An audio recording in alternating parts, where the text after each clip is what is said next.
Hey there, it's the Two Stooges again. Missing one of them. Third Stooge somewhere. I think he's at the dentist or something like that. Anyways, we're here to talk to you today about the Herbazu Lorena, which is coffee that, it's an interesting coffee, at least for me personally, because we've never bought coffee from Herbazu before, but it's actually the very first coffee mill that I ever visited when I went to Costa Rica back in, I think, 2009. It was the very first place that I was taken to, and Toño was there, and he's one of the probably pioneers in the industry in Costa Rica in terms of micro mills. They had the very first one. They were the avant-garde of that whole movement in Costa Rica. And so it was just, I don't know, I can't remember why we never actually pulled the trigger on buying coffee from him. Lots of amazing roasters have been buying coffee from Herbazu for a long time. Square Mile is one of the perennial roasters globally that offer his coffees. But anyways, amazing coffee. It was really fun when we were in Costa last year. We visited and had a great visit, and this 50-pound project gave us an opportunity to buy a small bit of coffee from him, which was fun, without stepping on anybody else's toes, because there's sort of an unspoken rule or arrangement now with various producers that if one roaster or a couple roasters are sort of linked together, you don't mess with that, right? So yeah, like if you're close by with other roasters who buy from you don't want to have the same coffee as, like, let's say, someone else in the same city or in a very nearby city in the same market as you. And they're very cognizant of trying to maintain that. But in a project like this, we get to skirt those rules a little bit. Let's talk about the coffee. Sure. This coffee's from the Lorena plot of land. And it's called Ethiopia 47, or that's the variety of the coffee. That's not, technically speaking, a real variety. It's a certain Ethiopian accession that was brought to Cartier from the FAO, from Ethiopia by the FAO, and it sits in a seed bank or even in like a coffee garden in Cartier, which is the Institute for Tropical Agricultural Research, which is in Turrialba in Costa Rica.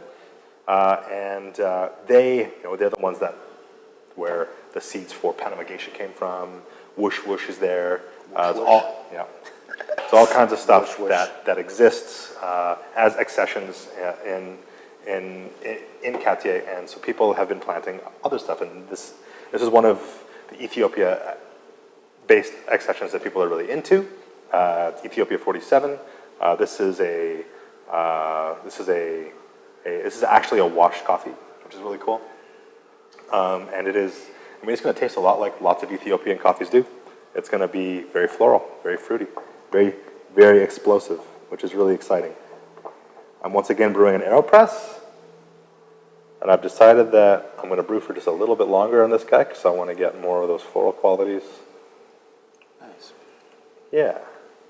Yeah, it's an interesting story with Herbazu because essentially there was a number of siblings in the family, and their dad wanted to obviously pass the farm on, and it was the potential could have been a very dissected splitting of the property, and probably, in all honesty, that probably could have led to the demise of that farm because it would be hard to have been viable. But Toño and his siblings sort of agreed to come together and make a more significant operation, and that's where they started this.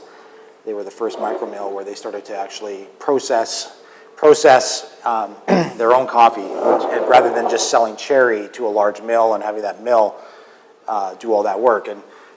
And when he first started this process, most people thought he was nuts because his dad thought he was nuts. His dad thought he was nuts because the risk was immense in doing this. It was a really risky venture, especially at the time, because it was breaking ground that just didn't exist, right? Like this idea of processing your own coffee and selling it direct, it just didn't there was nothing there for that. There was no model. At that small scale, it really was very uncommon in Yeah. Costa Rica. Like, I mean, it basically didn't exist. It didn't exist, and so it was a very risky move, but obviously it's borne itself out, not only for them and their own operation, but it paved the way for so many other producers in Costa Rica to follow their footsteps, and it radically altered the landscape of coffee within Costa Rica.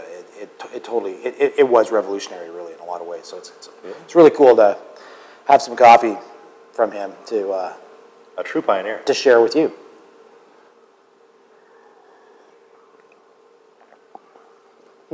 That's very nice. Heck yeah. This is, it's definitely, like, the longer extraction has brought out it's a little bit heavier. It's not that delicate. It's not that delicate. But it's still got lots of, like, really nice, like, floral, jasmine-y black tea qualities. It's got lots of really, really interesting, like, citrus fruits, interesting balance. Yeah. It's really delicious. It's really good. Cool. Well, here's to Herbazu for thinking outside of the box and changing the way coffee is grown and sold and cared for in Costa Rica, because we're the beneficiaries of that. And No, you are. or you are. It's true. Well, we all are. Yeah, we are.